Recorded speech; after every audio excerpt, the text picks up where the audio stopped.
हो गई स्टार्ट। ठीक है, नमस्ते सभी स्टूडेंट को।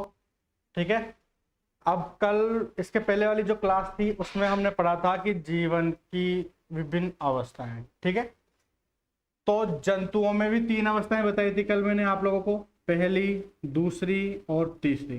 पहली अवस्था का नाम क्या था? किशोरावस्था। दूसरी अवस्था का क्या नाम था? प्रजनन अवस्था। तीसरी अवस्था का क्या नाम था? जीर्णता अवस्था। 3 अवस्थाएं थी। ठीक है, और पादपों में भी 3 अवस्थाएं थी। तो पहली अवस्था का नाम क्या था? कायिक अवस्था। ठीक है, और इसकी दूसरी अवस्था भी प्रजनन अवस्था थी और इसकी तीसरी अवस्था भी जीर्णता अवस्था थी। ठीक है ना, तो हमें तो इनके बारे में पढ़ना है, ये एक अवस्था है कौन सी है। ठीक है, तो पहले हम पढ़ेंगे किशोरावस्था।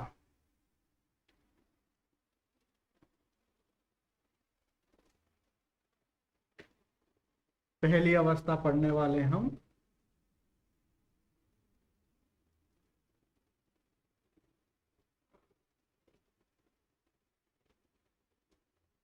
किशोरावस्था। ठीक है, अब देखो किशोरावस्था क्या होता है, किशोरावस्था क्या होती है। यह जीवन चक्र की वह अवस्था है, ठीक है, या लैंगिक जनन की वह अवस्था है जिसमें सभी सजीव अपना विकास पूर्ण कर लेते हैं। जितना विकास होना है उतना विकास हो गया है। कहने का मतलब यह है कि कहने का मतलब यह है कि जैसे अभी आप लोगों की लंबाई जितनी बढ़नी है उतनी बढ़ गई, तो आप लोग कौन से विकास में आ गए? किशोरावस्था में।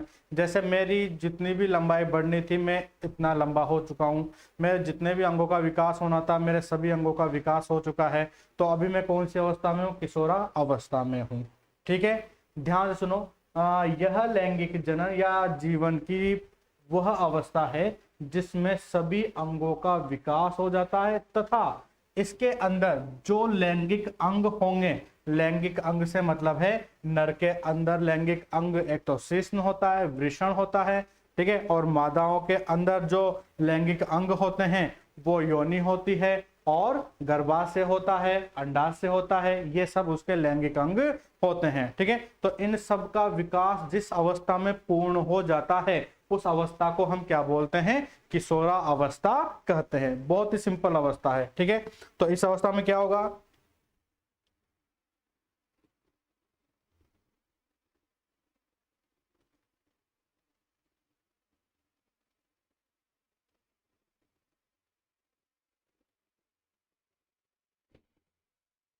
यह जीवन चक्र की वह अवस्था है जिसमें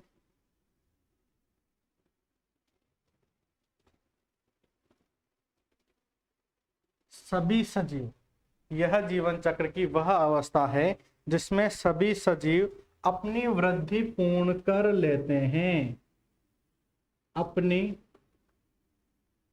वृद्धि पूर्ण कर लेते हैं। यह जीवन चक्र की वह अवस्था है जिसमें सभी सजीव अपनी वृद्धि पूर्ण कर लेते हैं।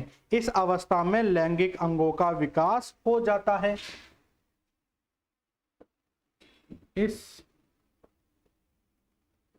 अवस्था में लैंगिक अंगों का विकास पूर्ण हो जाता है। ठीक है ना, और एक इंपॉर्टेंट लाइन, इंपॉर्टेंट नहीं थोड़ी मजाक की लाइन है, इसे जीवन की धूर्त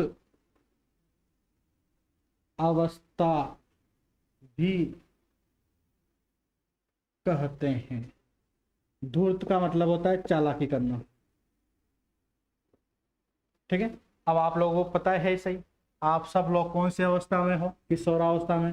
तो जितनी भी चालाकियां करोगे आप लोग, ठीक है ना, जितने भी चालाकियां करोगे या जितना भी दिमाग पूरा बातें दिमाग चलता है वो इसी अवस्था में चलता है, ठीक है ना। तो किशोरावस्था को क्या कहा गया है? जीवन की धूर्त अवस्था भी कहा गया है। आगे बात समझ में, ठीक है। ये तो है किशोरावस्था की बात। दूसरी कौन सी अवस्था है बताओ? कल तो बताया था मैंने,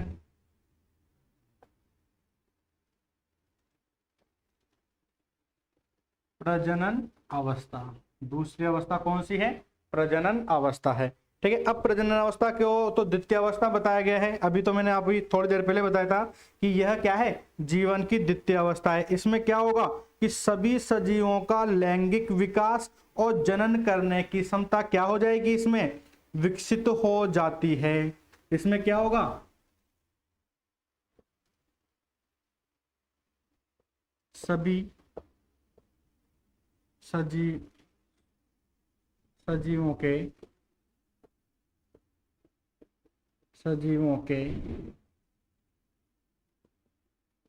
लैंगिक अंगों का विकास। सजीवों के लैंगिक अंगों का विकास क्या होगा? प्रजनन क्षमता में प्रजनन की बात कर रहे हैं तो लैंगिक अंगों का विकास पूर्ण हो जाएगा। और लैंगिक अंगों का विकास, सजीवों के लैंगिक अंगों का विकास पूर्ण हो जाता है और उनमें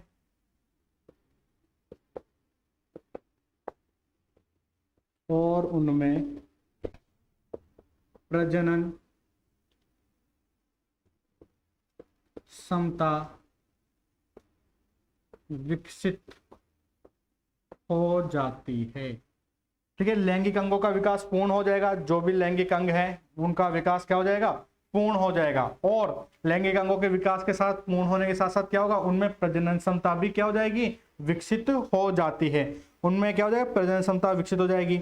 और इसके साथ साथ एक इंपॉर्टेंट पॉइंट यह है कि भाई इनमें प्रजनन क्षमता विकसित हो रही है या लैंगिक अंगों का विकास पूर्ण हो रहा है? प्रजनन क्षमता विकसित हो रही है या लैंगिक अंगों का विकास पूर्ण हो रहा है? इसको कैसे प्रदर्शित किया जाएगा?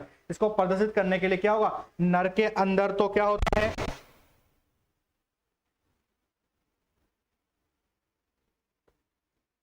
इसमें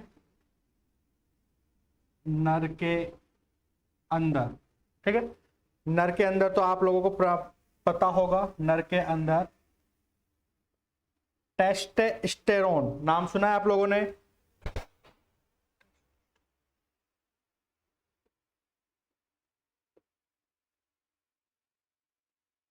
हार्मोन है ये, याद है कि नहीं है? पता है ना? आप लोगों ने भी 12th में जो पहले वाली बुक थी उसमें प्रजनन अंग वगैरह सब थे, सारे हार्मोन थे। वैसे भी आप लोगों को पता होगा कि टेस्टोस्टेरोन जो हार्मोन है वो नर हार्मोन होता है। और प्रोजेस्टेरोन और एस्ट्रोजन ये दोनों कौन से होते हैं? मादा हार्मोन। जो टेस्टोस्टेरोन हार्मोन है, इस टेस्टोस्टेरोन हार्मोन को एक वर्ड से और जानते हैं, एंड्रोजन।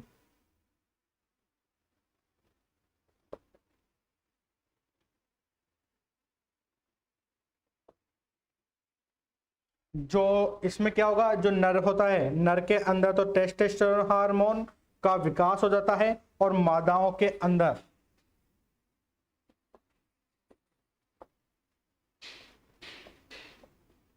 में कौन से हार्मोन? एक तो एस्ट्रोजन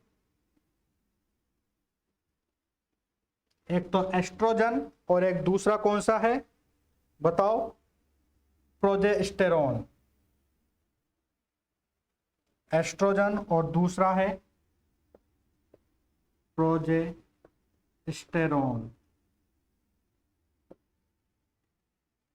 मादाओं में एस्ट्रोजन और प्रोजेस्टेरोन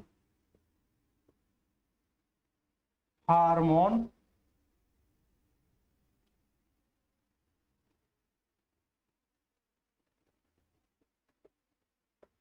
स्रावित होने लगते हैं, ठीक है।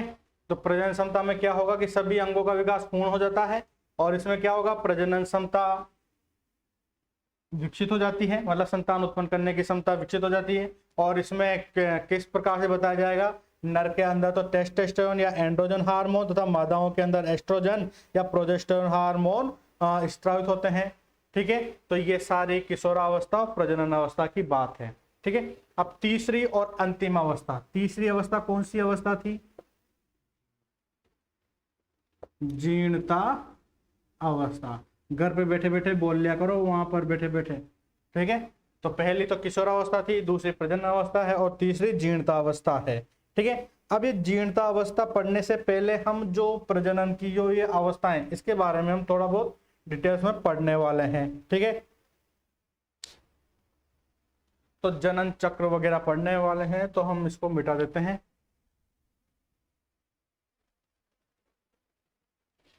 तो ये जीर्णतावस्था तो बाद में पढ़ेंगे। अब थोड़े प्रजनन के बारे में देखते हैं, प्रजनन क्या है, कितने प्रकार का है।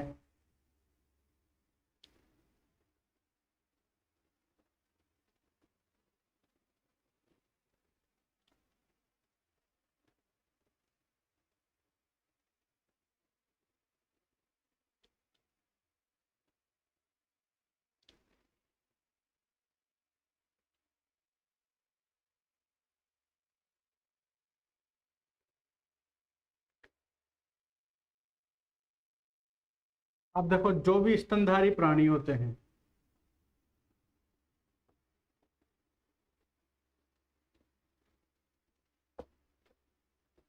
दो प्रकार का जनन चक्र पाया जाता है। ठीक है ना, तो जनन चक्र कितना प्रकार का होगा, दो प्रकार का। एक तो कौन कौन सा, एक तो कौन सा होता है मध्य चक्र, और दूसरा कौन सा होता है रज चक्र। इस मध्य चक्र को बोलते हैं हम एस्ट्रस साइकिल,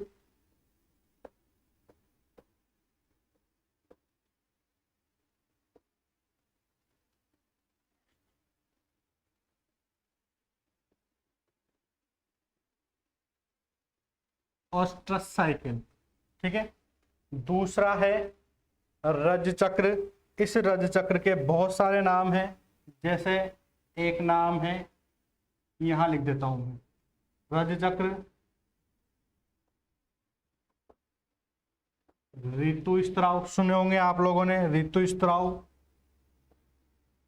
माहवारी, इसको महामारी मत लिख देना, आप लोग लिख दो महामारी, महामारी नहीं मत लिखना, इसको लिखना माहवारी। ठीक है ना, महामारी तो अभी चल रही है कोरोना वाली, नहीं तो एक तो पढ़ने में ही गलत कर दो, माहवारी लिखना है कि महामारी लिखना है।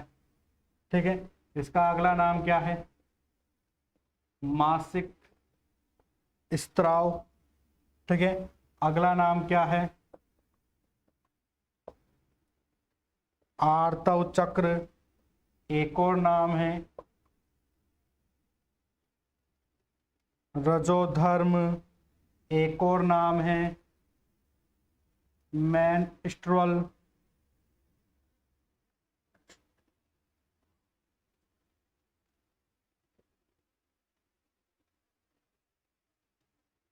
क्या नाम है इसका, मेनस्ट्रुअल साइकिल। इसको शॉर्ट फॉर्म में आप लोगों ने सुना होगा एमसी कहते हैं। ठीक है, तो ये जो सामान्य भाषा में आप लोगों ने सुना होगा एमसी, एमसी क्या बोलते हैं, ये एमसी का मतलब क्या होता है, मेनस्ट्रुअल साइकिल होता है। ठीक है, कई लोग समझते नहीं है तो डायरेक्ट उटपटांग वर्ड बोलते हैं, तो एमसी का फुल फॉर्म क्या है, मेनस्ट्रुअल साइकिल। ठीक है, तो ये मेनस्ट्रुअल साइकिल था, और बोर्ड में इन सब में से ये वाला वर्ड काम में लिया गया है। ठीक है, बोर्ड में ये वाला क्वेश्चन पूछा गया, आर्तव चक्र किसे कहते हैं। ठीक है, तो ये सारे नाम इसीलिए लिखाए गए आप लोगों को, कोई सा भी नाम एग्जाम में आ सकता है। आगे बात समझ में, तो आर्तव चक्र ये वाला वर्ड एग्जाम में पूछा गया है। अब हमें पढ़ना है मध्य चक्र और रज चक्र क्या होता है। ठीक है, मिटा देता हूं मैं इनको। ठीक है, सारे नाम देख लेना आप लोग बोर्ड से। ये ओ की जगह कई जगह मैंने एस्ट्रस भी लिखा हुआ है, ASTRUS, एस्ट्रस भी देखा।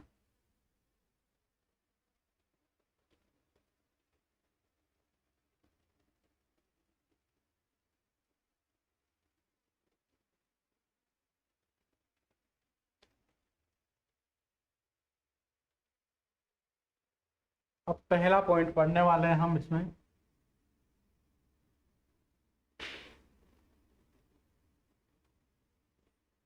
मध्य चक्र। तो जो भी स्तनधारी प्राणी होते हैं ना, उन स्तनधारी प्राणियों के अंदर जो भी स्तनधारी प्राणी होगा, तो स्तनधारी प्राणियों में क्या होगा, दो प्रकार के जनन चक्र पाए जाते हैं। एक तो मध्य चक्र होगा और एक रज चक्र होगा। तो मध्य चक्र किन में पाया जाता है और रज चक्र किन में पाया जाता है, ये देखने वाले हैं हम। ठीक है, तो जो मध्य चक्र होता है वो आप लोगों ने प्राइमेट्स गण के सदस्य सुने होंगे। प्राइमेट्स गण के सदस्य कौन से होते हैं? प्राइमेट्स गण के सदस्य कौन कौन से हैं? मनुष्य, बंदर, कपी। कपी अब मतलब अपने पूर्वज मतलब चिंपैंजी जैसे प्राणी। ठीक है, तो प्राइमेट्स गण के सदस्य, प्राइमेट्स गण के सदस्य कौन से? मनुष्य, बंदर और कपी, ये सब प्राइमेट्स गण के सदस्य हैं। तो इन सदस्यों को छोड़कर जितने भी स्तनधारी प्राणी पाए जाते हैं, उन सब प्राणियों में मध्य चक्र पाया जाता है। तो प्राइमेट्स गण के सदस्यों, प्राइमेट्स गण के सदस्यों को छोड़कर अन्य स्तनधारियों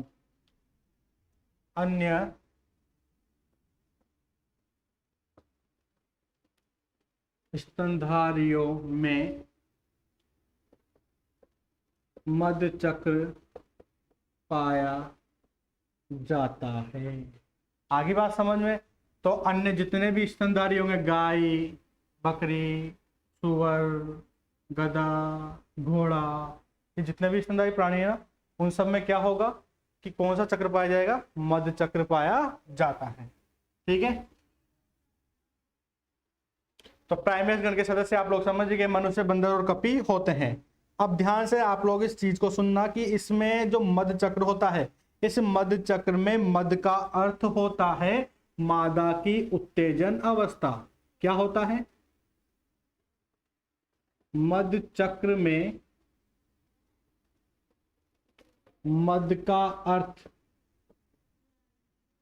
मादा की उत्तेजन अवस्था। मध्य चक्र में मध्य का अर्थ क्या होता है? मादा की उत्तेजन अवस्था होता है। अब ये उत्तेजन अवस्था से क्या मतलब है कि उत्तेजन अवस्था से मतलब है कि इस अवस्था में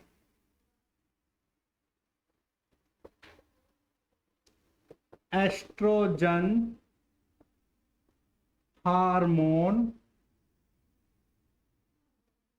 अधिक स्त्राव होने लगता है और मादा प्राणी प्रजनन के लिए तैयार रहती है। आगे बात समझ में? तो मध्य चक्र पढ़ रहे हैं पहला, तो मध्य चक्र कौन से जीवों में पाया जाएगा? पहली बात तो ये मध्य चक्र किसमें पाया जाएगा? प्राइमेट्स गण के सदस्यों को छोड़कर। प्राइमेट्स गण के सदस्य कौन कौन से हैं? मनुष्य, बंदर, कपी। इन सब सदस्यों को क्या करना है? छोड़ना है। इनको छोड़ने के बाद जो भी अन्य स्तनधारी, गाय, बकरी, सुअर, जो भी आप लोग जानते हो, उन सब स्तनधारियों में क्या होगा? मध्य चक्र पाया जाता है। मध्य चक्र में मध्य का अर्थ क्या होता है? मादा की उत्तेजन अवस्था। मध्य चक्र में क्या होगा? मादा की उत्तेजन अवस्था। आगे बात समझ में? और मादा की उत्तेजन अवस्था से मतलब क्या है कि इस अवस्था में मादाओं के अंदर एस्ट्रोजन हार्मोन की क्या हो जाती है? वृद्धि हो जाती है। और एस्ट्रोजन हार्मोन की वृद्धि से मतलब क्या है कि इस समय वो प्रजनन के लिए क्या करती? तैयार रहती है। आगे बात समझ में? तो यह प्रजनन के लिए तैयार रहती है।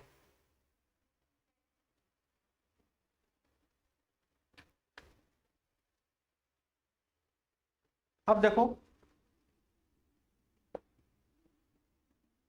मध्य चक्र के आधार पर प्राणियों को 3 भागों में बांटा गया है। कितने भागों में बांटा गया है? 3 भागों में बांटा गया है। पहला कौन सा है? एक मध्यकारी, दूसरा है द्विमध्यकारी,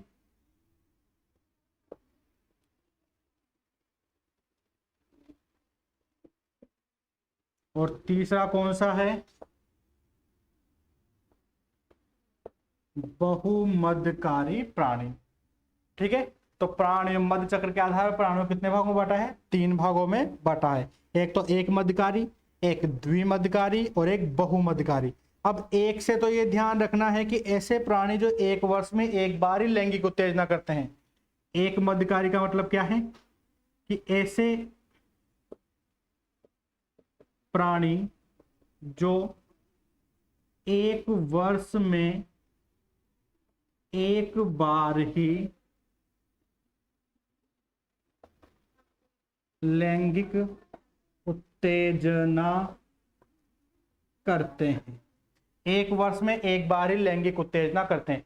एक वर्ष में एक बार लैंगिक उत्तेजना का मतलब है कि वो एक वर्ष में एक बार ही प्रजनन की क्रिया करते हैं। ठीक है ना, ऐसा नहीं कि रोजाना प्रजनन की इच्छा रखते हो। ठीक है ना, मतलब मैथुन करने की जो इच्छा होती है वो एक वर्ष में उनमें एक बार ही होती है। तो ऐसे प्राणी जो एक वर्ष में एक बार ही लैंगिक उत्तेजना करते हैं उन्हें क्या बोलते हैं? हम एक मध्यकारी प्राणी कहते हैं। आगे बात समझ में? ठीक है ना, तो एक मध्यकारी प्राणी कौन से होंगे? एक तो लोमड़ी, हिरण और चमगादड़। यहाँ कहां लिखूं उसको? मैं यहां लिख देता हूं, लोमड़ी, हिरण, लोमड़ी, हिरण, चमगादड़ भी लिखो क्या?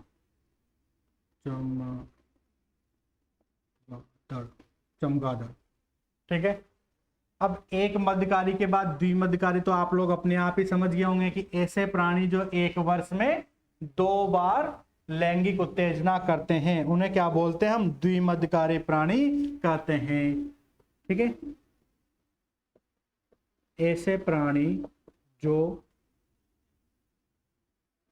एक वर्ष में 2 बार लैंगिक उत्तेजना करते हैं, 2 बार लैंगिक उत्तेजना करते हैं, उन्हें हम क्या बोलते हैं? द्विमध्यकारी प्राणी कहते हैं। कुत्ता, बिल्ली, खरगोश। कुत्ता, बिल्ली, खरगोश। ठीक है, और तीसरा तो आप लोग समझ गए होंगे, बहुमध्यकारी प्राणी क्या होते हैं? ऐसे प्राणी जो एक वर्ष में कई बार लैंगिक उत्तेजना करते हैं। ऐसे प्राणी जो एक वर्ष में कई बार लैंगिक उत्तेजना करते हैं उन्हें हम क्या बोलते हैं? बहुमध्यकारी प्राणी कहते हैं। जैसे चूहा और गिलहरी। चूहा और गिलहरी ये सब क्या हैं? बहुमध्यकारी प्राणी होते हैं। लेकिन इनमें एक नोट डाल के एक बात और लिखनी है कि मनुष्य में मध्यचक्र तो नहीं पाया जाता। नोट लिख लेना इसको। मनुष्य में मध्यचक्र नहीं पाया जाता है, लेकिन मनुष्य क्या है? बहुमध्यकारी प्राणी है। वो एक वर्ष में कितनी ही बार, मनुष्य है ना जो एक वर्ष में कितनी ही बार लैंगिक उत्तेजना कर सकता है, मतलब जब मनुष्य की इच्छा होती है जब वो प्रजनन की क्रिया कर सकते हैं। तो एक वर्ष में कितनी ही बार इच्छा हो सकती है, तो उसको क्या बोलेंगे? हम बहुमध्यकारी प्राणी कहते हैं। लेकिन इसमें ये जो मनुष्य है उसमें मध्यचक्र नहीं पाया जाएगा। ठीक है, अब मनुष्य में मध्यचक्र नहीं पाया जाएगा तो क्या पाया जाएगा? मनुष्य में रजचक्र पाया जाता है। अब रजचक्र के बारे में पढ़ेंगे। ये आप लोग समझ गए सारा? किसी को कोई दिक्कत है क्या? है क्या भाई? क्यों अंकित, नहीं है? नहीं है ना दिक्कत, ठीक है। एक बार देख लेते हैं मध्यचक्र। मध्यचक्र किसमें पाया जाएगा? जो प्राइमेट गण के सदस्य हैं उनको छोड़कर अन्य सभी स्तनधारियों में मध्यचक्र पाया जाता है। मध्यचक्र में मध्य का अर्थ क्या होता है? मादा की उत्तेजन अवस्था। क्या होता है? मादा की उत्तेजन अवस्था। और इस अवस्था में क्या होता है? मादाओं के अंदर एस्ट्रोजन हार्मोन अत्यधिक तीव्र मात्रा में स्रावित होने लगते हैं, जिसके कारण क्या होता है? मादाओं में प्रजनन की तीव्र इच्छा पैदा हो जाती है। ठीक है। अब मध्य चक्र के आधार पर प्राणी कितने भागों में बांटे गए हैं? 3 भागों में। एक मध्यकारी, द्विमध्यकारी और बहुमध्यकारी। एक मध्यकारी का मतलब क्या हो गया? एक वर्ष में एक ही बार लैंगिक उत्तेजना करते हैं, वो एक मध्यकारी। द्विमध्यकारी का मतलब क्या होगा? जो एक वर्ष में 2 बार लैंगिक उत्तेजना करते हैं उन्हें क्या बोलते हैं? द्विमध्यकारी। बहुमध्यकारी का मतलब क्या हो गया? एक वर्ष में बहुत बार लैंगिक उत्तेजना करते हैं उन्हें बहुमध्यकारी प्राणी कहते हैं। ये सबके एग्जाम्पल है, वो आप लोगों को याद रखने हैं। ठीक है, आगे बात समझ में? ये आप लोगों के मध्य चक्र भी कंप्लीट हो चुका है। अब हम अगली क्लास में पढ़ेंगे रज चक्र। ठीक है, आगे यहां तक की बात समझ में? आज के लिए इतना ही।